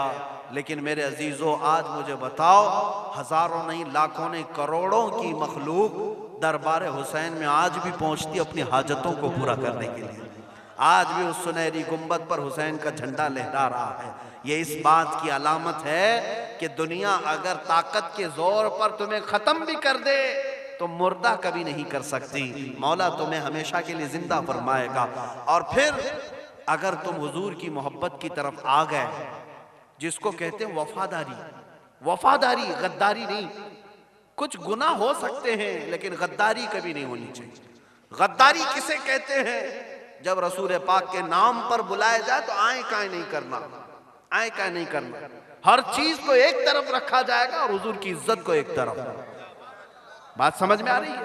हजरत उमर जैसे सहाबी ने जब कहा हुजूर से कि या रसूल अल्लाह, मैं अपने माल, अपनी औलाद, अपने खानदान, अपने माँ बाप, सबसे ज्यादा आपसे मोहब्बत करता हूँ, जान से ज्यादा नहीं। तो हुजूर पाक ने उनसे भी कहा कि उमर, तुम्हारा ईमान कंप्लीट नहीं, तुम्हारा ईमान अभी मुकम्मल नहीं। किससे कहा? उमर इब्ने खत्ताब से। फिर उन्होंने कहा या रसूल अल्लाह, आप गवाह हो जाएं, आज के दिन से मैं अपनी जान से ज्यादा आपसे मोहब्बत करता हूं। तब मेरे आका ने फरमाया, उमर तुम्हारा ईमान मुकम्मल होगा। ईमान उस वक्त तक मुकम्मल नहीं होगा जब तक अपनी जान से ज्यादा हुजूर से मोहब्बत नहीं करोगे। अला ला ईमान लिमल्ला मोहब्बत अला। हज़रत ने अपने खुतबे में हमें ये बताया है, खबरदार उसका ईमान ही नहीं जिसके सीने में उनकी मोहब्बत नहीं। अब सुनो, जो हुजूर की मोहब्बत में दुनिया से जाएगा, ये तमन्ना लेकर के जाएगा जो मुर्शिद गिरामी ने कहा, मैं मरूं तो मेरे आका, ये मलाइका से कहना। मैं मरूं तो मेरे आका, ये मलाइका से कहना। इसे कोई मत जगाना, अभी आंख लग गई है। इसे कोई मत जगाना, अभी आंख लग गई है। तुम इस शान से कब्र में सोओगे कि अगर शहीद हो गए तो तुम्हारा कफन सुबह क़यामत तक मैला होने नहीं दिया जाएगा। तुम्हारा कफन मैला होने नहीं दिया जाएगा। बाकी रही बात, तुम अपने जिस्मों का ख्याल करते हो, मैं तुम्हें बताता हूं इस जिस्म की हैसियत क्या है। ये जो चमड़ी है इसकी हैसियत क्या है? ये जो गोश्त पोस्त हमारे जिस्मों पर है इसकी हैसियत क्या है पता है तुम्हें? इसको सजाने के लिए औरतें 2-2 घंटा शीशे के पास खड़े होकर मेकअप करती रही। अब औरतों की तरफ से ये मेकअप, लाली पाउडर और कंघियां बालों को सजाते रहे, और तुम अपनी बॉडी को बनाते रहे जिम में जा जा करके। अब इस जिस्म की हैसियत सुनो, जिस दिन रूह निकली तुम्हारे जिस्म से और जब जनाजा ले जाया गया, कब्र में तुम्हारे सबसे अजीज लोग रख करके आते हैं, तख्तियां कब्र की बंद करके आते हैं। इतनी छोटी कब्र कि करवट लेने की भी जगह नहीं होती, हाथ फैलाने की भी जगह नहीं होती। आज अपने पलंग पर सो करके देखो, किसी का हाथ टच हो रहा है तो नींद नहीं आती, लेकिन कब्र में इतनी तारीक जगह पर, छोटी सी जगह पर, तंग जगह पर छोड़ दिया जाता है कि मुर्दा करवट भी नहीं ले पाता। फिर प्लस उसको ऊपर से, नीचे से, पेट से बांध करके रख दिया जाता है। तुम्हें पता है अब हुक्मा ने जो लिखा है वो सुनो बुजुर्गों ने। जैसे ही तीसरा दिन आता है जिंदगी का, जब 3 दिन गुजरते हैं, तुम्हारी नाक के जरिए से पेट की चीजें बाहर आने लगती हैं, मुंह के जरिए से आंतड़ियां या जो भी अंदर का लिक्विड है सब बाहर आता है। 5वें दिन कान के अंदर से भेजा निकलने लग जाता है। ये जो भेजा सर के अंदर है वो खत्म होकर के, सड़ करके पीप की शक्ल में कानों से बाहर आने लग जाता है।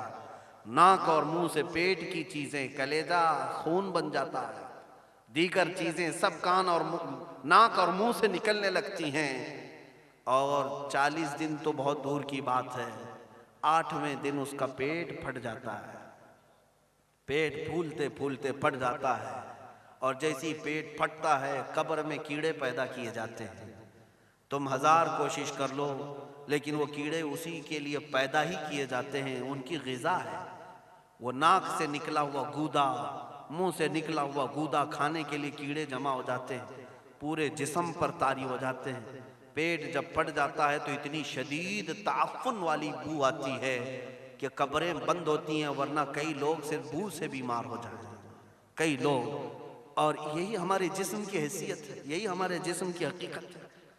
और चंद दिन गुजर जाते हैं कि उसकी आंखों की पुतलियां लटक करके बाहर निकलती हैं, उसकी आंखों की पुतलियां बाहर आ जाती हैं और गड़े पड़ जाते हैं।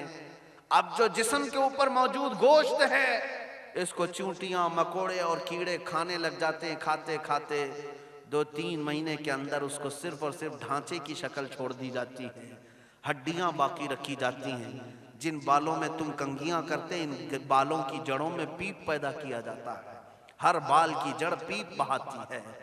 और जिन चेहरों पर तुम पाउडर लाली लगा करके इसको सजाया करते, आईने में खड़े होकर, इन चेहरों पर अल्लाह तबारक व तआला ऐसी झुर्रियां पैदा करता है। ये तो आम लोगों की बात, और अगर गुनहगार हैं तो उनके चेहरों पर बिच्छू छोड़ दिए जाते हैं, बिच्छू छोड़ दिए जाते हैं। कई लोगों की कब्रों पर सांप उनकी नाक को डसते रहते हैं और उनका गूदा पीते रहते हैं। सांपों का अजाब, बिच्छुओं का अजाब, या कब्र के अजाब के साथ ये जिस्म गला दिया जाता है। हड्डियों के सिवा कुछ नहीं बाकी रहता। तुम क्या समझते हो मरने के बाद एहसास नहीं होगा? मरने के बाद हर दर्द का एहसास दुगना कर दिया जाएगा। आज जिंदगी में जितना तुम्हें चूंटी काटने से दर्द होता है, मरने के बाद ये दर्द 10 गुना ज्यादा बढ़ जाएगा। तुम्हें और दर्द होगा, और दर्द होगा। यही जिस्म जो कीड़ों की ग़िज़ा बन गया, कफन खत्म हो गया, हमारे जिस्म में पेट का गूदा बाहर आ गया, आंखों से कानों से सारी चीजें लिक्विड खत्म कर दी गई, भेजा कानों से बह करके निकल आया, बचा क्या हमारे पास? जिस जिस्म को हम सजाते रहे, संवारते रहे, इस पर हजारों पैसे बहाते रहे, ये जिस्म 40 दिन के अंदर कीड़ों की ग़िज़ा बन गया, सब खत्म हो गया। मेरे अजीजों, हर इंसान के जिस्म के साथ कब्र यही करती है। कब्र दबाती अलग है, कीड़ों का अजाब अलग है, बिच्छुओं का अजाब अलग है, लेकिन ये सब के लिए अहकाम नहीं। कुछ वो भी जनाजे हैं जब यहाँ से जाते हैं तो हजारों की आंखों में आंसू छोड़ कर जाते हैं, हजारों की दिलों की धड़कन बन करके जाते हैं। उनके जनाजे जब जाते हैं तो अल्लाह के मलाइका भी, फरिश्ते भी उनके जनाजे को उठाने के लिए जमीन पर आते हैं। ये कौन लोग हैं? जो अपने सीनों में इश्क़ मुस्तफ़ा की शमा रोशन किए हुए थे। जीना चाहते तो मुस्तफ़ा के लिए, मरना चाहते तो मुस्तफ़ा के लिए। फाजिल बरेलवी ने क्या खूब कहा, लहद में इश्क़ शह, इश्क़ रुखे शह का दाग लेके चले, अंधेरी रात सुनी थी चिराग लेके चले। जब कब्र में जाता है एक आशिक़ रसूल, उसे रखा जाता है, कफन इसका भी है, जिस्म इसका भी है, लेकिन फरिश्तों से भी कहा जाता है इसे आहिस्ता से जगाना, मोहम्मद अरबी का गुलाम है, रसूल पाक का वफादार है। और कीड़ों का उसके जिस्म को खाना तो दूर की बात, फरमाया गया क़यामत तक उसके कफन को भी मैला होने नहीं दिया जाता। ना तुम्हारी आंख से, ना तुम्हारे नाक से, ना तुम्हारे चेहरे से कोई गूदा बाहर आता है, कुछ नहीं मेरे अजीजों। जिस्म तरो ताज़ा सलामत रखा जाता है। 1000 साल क्या 10,000 साल गुजर जाएं, हवादिसे ज़माना भी आए, लेकिन उसकी कब्र में उसका जिस्म सलामत रखा जाता है। अब तुम्हारे हाथ में फैसला है, कौन सा जिस्म बनाना चाहते हो? वो जो कीड़ों की ग़िज़ा बन जाए, या वो जिस पर फरिश्ते भी उतर कर सलाम भेजें। मैंने खुद मेरे मुर्शिद गिरामी के जनाजे में हाजिरी दी। हुजूर ताजुश शरिया बदरुत तरीक़ा रहमतुल्लाहि तआला अलैह, जिस मर्द कलंदर ने अपनी पूरी जिंदगी इश्क़ मुस्तफ़ा में गुजारी। आज तुम नारे लगाते हो ताजुश शरिया, ताजुश शरिया, उनके शब रोज देखे थे कभी? उनकी सुबह और शामें देखी थी कभी? बहुत पीर होंगे जो बाहर पीर होंगे, अंदर पैर होंगे, लेकिन ताजुश शरिया को मैंने अंदर भी देखा है, बाहर भी देखा है। आंखें बंद भी होती, आंखों से अगर कोई चीज नजर भी नहीं आ रही होती, तब भी इतना ख्याल होता कि कहीं सतर तो ना खुल गया, कहीं पायजामा ऊपर तो नहीं हो गया हो। सोने के हालत की बात कर रहा हूं, कोई ना हो तब भी ये ख्याल बाकी रहता। कौन सा ऐसा दिन गुजरता जब वो दलाइलुल खैरात नहीं पढ़ रहे होते, कसीदा बुर्दा शरीफ ना पढ़ रहे होते। हजारों सफर की मसरूफियात के बावजूद हुजूर पाक की मोहब्बत के नगमात में कोई कमी नहीं आई। लेकिन मैं आज आपको एक बात बता दूं, जब इंतकाल हुआ वो जुमा की शाम थी और हमारे मुर्दों को 6 घंटे 10 घंटे में हमको कब्रिस्तान सुपुर्द करना पड़ता है। 12 घंटे रख दें तब भी फ्रिज मंगवाना पड़ जाता है, इसके बाद कब्रिस्तान के हवाले कर दें। मेरे मुर्शिद गिरामी के इंतकाल के बाद 48 घंटे रखे गए थे, 48 घंटे रखे गए और उसके बाद जनाजे पाक को गुस्ल देकर लाया गया। ये फ़कीर कादरी जनाजे की गाड़ी में शरीक रहा, हजरत के कदम पकड़ करके मैं कब्र तक रहा। मैं आपको सिर्फ इसलिए ये बात अर्ज कर रहा हूँ कि जब गाड़ी जनाजे की चलती थी मैंने ज़िंदगी में भी हजरत के हाथ पकड़ करके इधर उधर चलाए। हजरत के साथ जब जाना होता तो बाजुओं को हम थामे होते, हम क्या चलाते, हमें वो खुद चला रहे होते, लेकिन ये हम बरकत के लिए पकड़े होते। जो नरम और मुलायम जिस्म था, मैंने वफात के बाद जनाजे में खड़ा होकर के देखा, कदमों को पकड़कर न नरमी में कमी आई न मुलायम होने में कोई कमी थी। और जब गाड़ी आगे चलती थी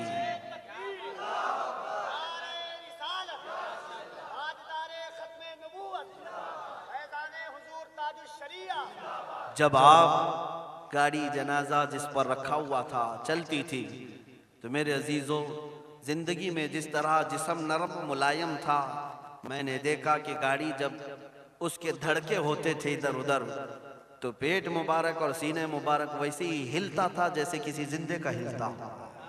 हाथ पर उंगली रखें तो खून सरक जाए और फिर अपनी जगह पर आ जाए।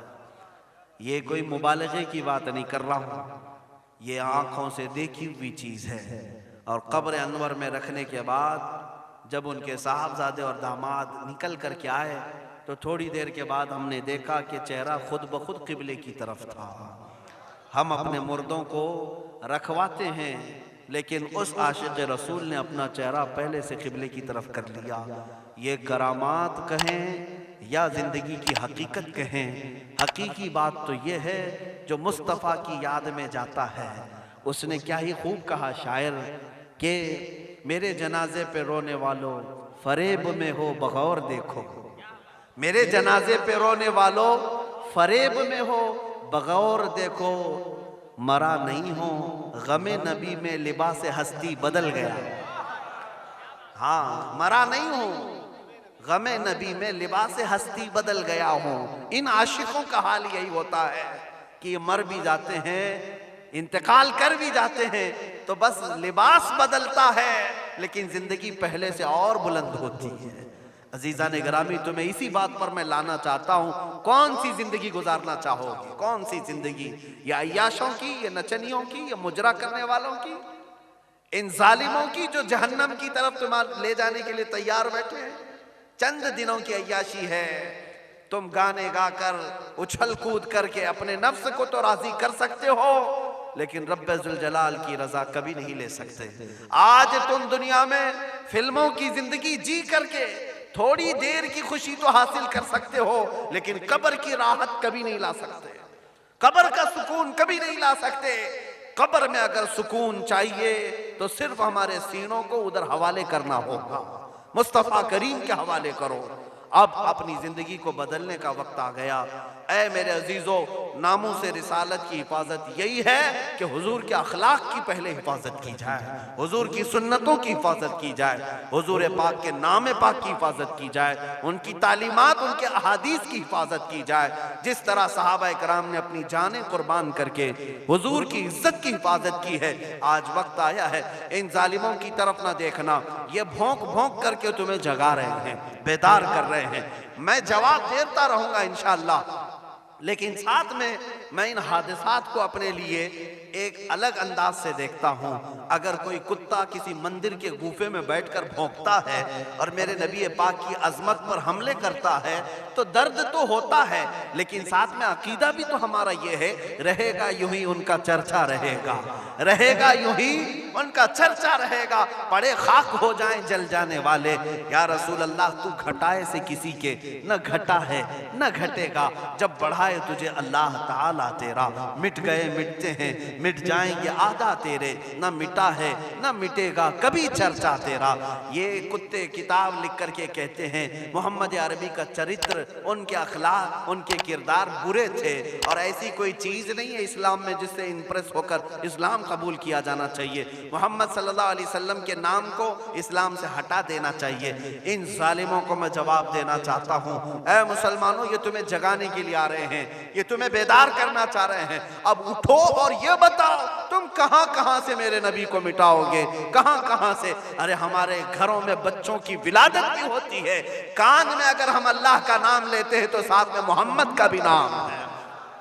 हमारे बच्चे जिस दिन इस दुनिया में आते हैं, अजान उनके कानों में दी जाती है तो अल्लाह के नाम के साथ मोहम्मद का नाम भी आता ही है। हमारी अजानें, हमारे नमाज को बुलाने वाली आवाजें, तुम क्या मिटा पाओगे मोहम्मद अरबी के नाम को। ये हजारों नहीं करोड़ों अजानें बार बार दिन में दे दे करके ये बताती हैं कि तुम वल्लाह मोहम्मद अरबी सल्लल्लाहु अलैहि वसल्लम का जिक्र तुम कभी अलग नहीं कर सकोगे। जिक्र खुदा जो उनसे जुदा चाहो नजदियो, वल्लाह जिक्र हक नहीं गुंजी सकर की है। हुजूर पाक का नाम कहां से हटाओगे? अजानों से हटाओगे, इकामत से हटाओगे, नमाजों से हटाओगे। बल्कि इकबाल ने क्या ही खूब कहा था, दश्त में दामन कोहसार में मैदान में है।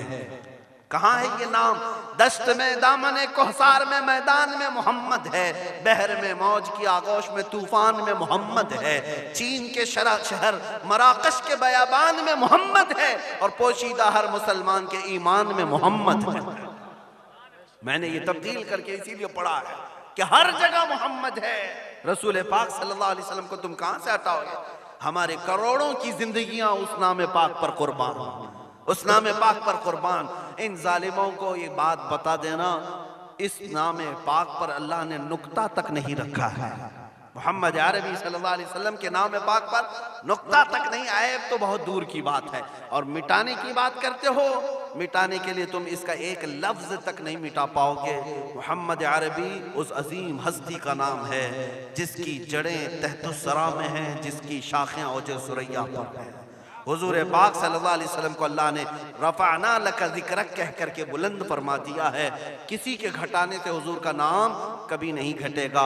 मैं अज़मत मुस्तफ़ा के लिए बारगाह आला हजरत का सहारा लेते हुए मुसलमानों तुमसे ये बात कहना चाहूँगा, बतला दो गुस्ताख नबी को, गैरत सुन्नी जिंदा है, उनके नाम पे मर मिटने का जज्बा कल भी था और आज भी है। तुम भोगते रहो मेरे नबी की शान पर और हम सुन्नी कहते रहेंगे सबसे आला व औला मोहम्मद मोहम्मद है, सबसे औला व आला मोहम्मद मोहम्मद है, सबसे बाला व वाला मोहम्मद मोहम्मद है, दोनों आलम का दूल्हा मोहम्मद मोहम्मद है, अपने मौला का प्यारा मोहम्मद मोहम्मद है। बुझ गई जिसके आगे सभी मशाले, शमा वो लेकर आया मोहम्मद मोहम्मद है। खल्क से औलिया, औलिया से रसूल और रसूलों से आला मोहम्मद मोहम्मद है। मुल्क कौनैन में अंबिया ताजदार, ताजदारों का आका मोहम्मद मोहम्मद है। जिसके तलवों का धुवन है आबे हयात, है वो जाने मसीहा मोहम्मद मोहम्मद है। सब चमक वाले उजलों में चमका किए, अंधे शीशों में चमका मोहम्मद मोहम्मद है। सारे ऊंचों से ऊंचा समझिए जिसे, है उस ऊंचे से ऊंचा मोहम्मद मोहम्मद है। सारे अच्छों से अच्छा समझिए जिसे, है उस अच्छे से अच्छा मोहम्मद मोहम्मद है। गमज़दों को मुज़्दा दीजिए कि है बेकसों का सहारा मोहम्मद मोहम्मद है। मैं मानता हूँ ऐ अक्ल वालों, मेरा मोहम्मद खुदा नहीं है, मगर दिलों में ये नक्श कर लो कि वो खुदा से जुदा नहीं है। कहीं पर तुम अलग नहीं कर सकोगे। मोहम्मद सल्लल्लाहु ताला अलैहि वसल्लम के नाम पाक को अल्लाह ताला ने हर जगह रकम फरमाया है। जन्नत के दरवाजों पर, अर्श व कुर्सी, लौह कलम पर, आसमानों के हर दरवाजे पर मोहम्मद अरबी का नाम रकम है। दुनिया के हर गोशे में वो नाम पाक मौजूद है। हो न ये फूल तो बुलबुल का तरन्नुम भी ना हो, चमने दहर में कलियों का तबस्सुम भी ना हो न ये साकी तो मैं भी ना हो, खुम भी ना हो, बज़्म तौहीद दुनिया में ना हो, तुम भी ना हो। खीमा अफलाक का इस्तादा उसी नाम से है, नबज़ हस्ती तपश आमादा उसी नाम से है। वो जो न थे तो कुछ न था, वो जो न हो तो कुछ न हो, जान है वो जहान की और जान है तो जहान है। बस आखिर में मेरा यही मशवरा सबसे है कि मोहम्मद से वफा तूने तो हम तेरे हैं, ये जहां चीज है क्या लौहो कलम तेरे हैं। उठो कुव्वत इश्क से हर पस्त को बाला कर दो, दहर में नाम मोहम्मद से उजाला कर दो। मौला करीम इस जलसे पाक को अपनी बारगाह में कबूलियत आम अता फरमाए। मैं तमाम हाजिरीन का शुक्रगुजार हूँ और आप सबको ये नसीहत करता जाता हूँ कि अब ज़माना तुम्हारी कुर्बानियों के इंतज़ार में है और तुम्हारी कुर्बानियाँ अगली नस्लों के लिए भी और तुम्हारी आखिरत के लिए भी रंग लाएंगी। आप कुर्बानी देने के लिए तैयार हैं? कभी किसी से खौफ नहीं खाएंगे, किसी चीज़ से नहीं डरेंगे, हम तख्ते दार पर भी चूम करके चढ़ेंगे। हाँ, अब मैं यही कहता हूँ, बातिल से हम टकराएंगे नामूस रिसालत की खातिर, बातिल से हम टकराएंगे नामूस रिसालत की खातिर, मारेंगे या मर जाएंगे नामूस रिसालत की खातिर। हाँ, जो तख्त नशी हैं वो भी सुन लें, तौहीन नबी के मुजरिम को, जो तख्त नशी हैं वो भी सुन लें, तौहीन नबी के मुजरिम को हम दार पर ले आएंगे नामूस रिसालत की खातिर, हम दार पर ले आएंगे नामूस रिसालत की खातिर। जिंदा नहीं बचने पाएगा गुस्ताख रसूल किसी सूरत, जिंदा नहीं बचने पाएगा गुस्ताख रसूल किसी सूरत, उसे हम दोज़ख में पहुंचाएंगे नामूस रिसालत की खातिर, उसे हम दोज़ख में पहुंचाएंगे नामूस रिसालत की खातिर। तौहीन रिसालत होगी तो शम्म नबूवत के परवाने, तौहीन रिसालत होगी तो शम्म नबूवत के परवाने तागूतों से टकराएंगे नामूस रिसालत की खातिर, तागूतों से टकराएंगे नामूस रिसालत की खातिर। आखिरी शेर उसका ये है, जो शख्स करेगा हमदर्दी, समझ करके चले, जो शख्स करेगा हमदर्दी बेअदबी करने वालों से, इन जालिमों से जिसे भी हमदर्दी है ना, जो सुलह कुल्ली है, हमारी जमात के मुनाफिकीन हैं, गद्दार हैं, जो नाम मुसलमान रखे हों, पगड़ी दाढ़ी सब रखे हों और इन जालिमों की गोद में जाकर बैठते हों, उनसे मैं कह रहा हूं, जो शख्स भी रखेगा हमदर्दी बेअदबी करने वालों से, हम उससे भी कर्जा चुकाएंगे नामूस रिसालत की खातिर, हम उससे भी कर्जा चुकाएंगे नामूस रिसालत की खातिर। देखना, अब ये उम्मत मुस्तफ़ा के शेर बेदार होने लगे हैं। जिस दिन ये बेदार होंगे तो इन कुत्तों की खैर नहीं होगी, इन कुत्तों की खैर नहीं होगी। मौला करीम इन चेहरों को सलामत रखे, इनकी कुर्बानियों को कबूल फरमाए, इन माओ और बहनों की गोदों में मौला हसनैन करीमैन पैदा फरमाए, इनको मौला दोबारा सलाहुद्दीन अता करे, शहाबुद्दीन अता करे, औरंगजेब टीपू से शहीद अता करे। मौला हमें हमारे मुजाहिदीन की क़ियादत अता फरमा दे, हमें मुजाहिदीन का किरदार अता फरमा दे, हमें गाज़ियान इस्लाम बना या शहीदान इस्लाम बना।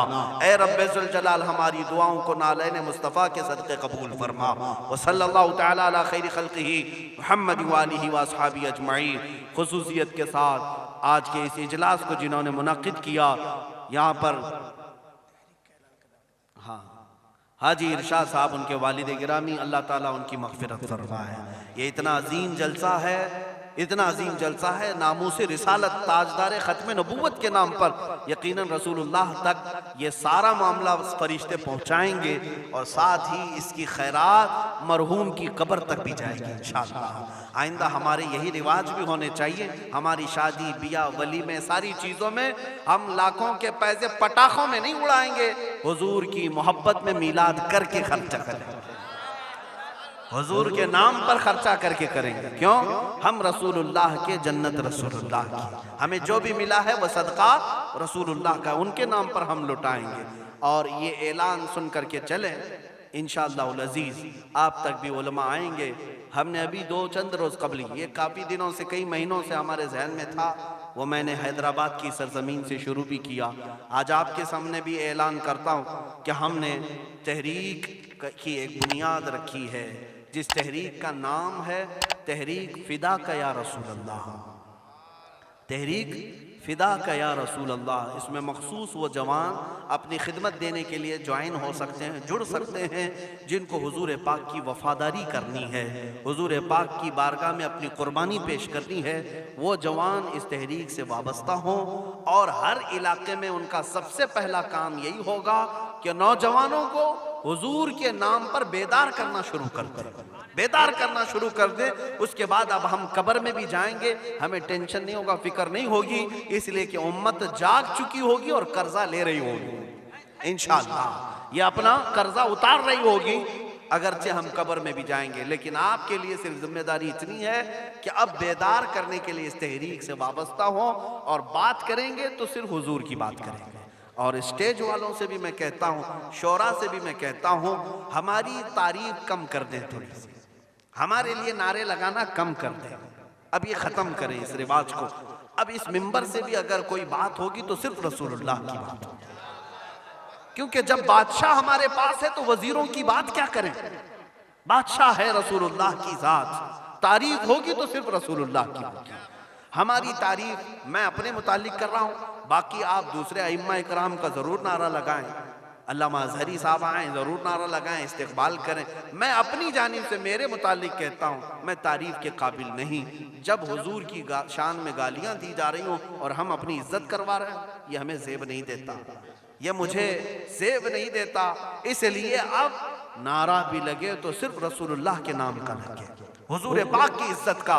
और आला हजरत ने भी हमें यही सिखाया है, हश्र तक डालेंगे हम पैदाइश मौला की धूम, मिसले फारस नजद के किले गिराते जाएंगे, खाक हो जाएं अदू जलकर मगर हम तो रजा, दम में जब तक दम है जिक्र उनका सुनाते जाएंगे। किसका? उनका, हुजूर का जिक्र करते रहेंगे। आला हजरत का मिशन यही था, उनका मसलक भी यही था, उन्हें जाना उन्हें माना, न रखा गैर से काम, लिल्लाहिल हम्द में दुनिया से मुसलमान गया। आला हजरत का कलम कभी दूसरों की तारीफ नहीं करता था, करूमद है अहले दुअल रजा, पड़े इस बला में मेरी बला, मैं गदा हूँ अपने करीम का, मेरा दीन पारा ना नहीं। यह आला हजरत का मसलक है, इसी पर हम सबको कायम होना है। अब पीरों की, फकीरों की, वजीरों की, सारे लोगों की बातें अपने अपने तौर पर बाद में की जाएगी। अब बात की जाएगी तो सिर्फ बादशाह आजम की जाएगी, सिर्फ रसूलुल्लाह की बात करें। अल्लाह ताला आप सबको सलामत रखे, इस तहरीक को अल्लाह ताला बरकत अता फरमाए। रज़ा कमेटी को जिन्होंने बुनियाद रखा था, जैसे मौलाना रोशन ज़मीर साहब ने मुझे ख़बर दी थी, रईसुल कलम अल्लामा अरशदुल क़ादरी साहब क़िबला की यहाँ कुर्बानियाँ रही हैं, उस मर्द कलंदर की तुरबत पर मौला लाखों सलाम उतारे, लाखों रहमतें उतारे, इसलिए कि वो हमारे उम्मत के एक ऐसे आलिम थे जिस पर आखिरी सांस तक मैं फ़ख्र करूँ तो कम है। इसलिए कि ऐसा मर्द मुजाहिद उम्मत में 100 सालों में भी नहीं मिलता। अल्लामा अरशदुल क़ादरी रहमतुल्लाह अलैह, जिनकी हर सांस में उम्मत का दर्द था, उम्मत का दर्द था। वो बैठे तो उम्मत का ख्याल करें, सोए तो उम्मत का ख्याल करें। और यही दर्द उन्हें कभी इंग्लैंड ले गया, कभी हॉलैंड ले गया, कभी अमेरिका ले गया, नजराने और लिफाफों के लिए नहीं ले गया, उम्मत मुस्तफ़ा का दर्द लेकर के गया। और वो यहाँ तक पहुँचे। कई ऐसे देहात हैं जहाँ गाड़ी नहीं जाती, बैलगाड़ी में वो रईसुल कलम जाया करते हैं, और वहाँ जाकर मदरसे कायम किया या उम्मत का काम किया। मौला ताला उनकी तुरबत पर करोड़ों सलाम। और इस रज़ा कमेटी को मौला शादो आबाद रखे और इसके ज़रिए से नामूस रिसालत का काम होता रहे, चलता रहे। वाखिर दावाना अनिल हम्दुलिल्लाह।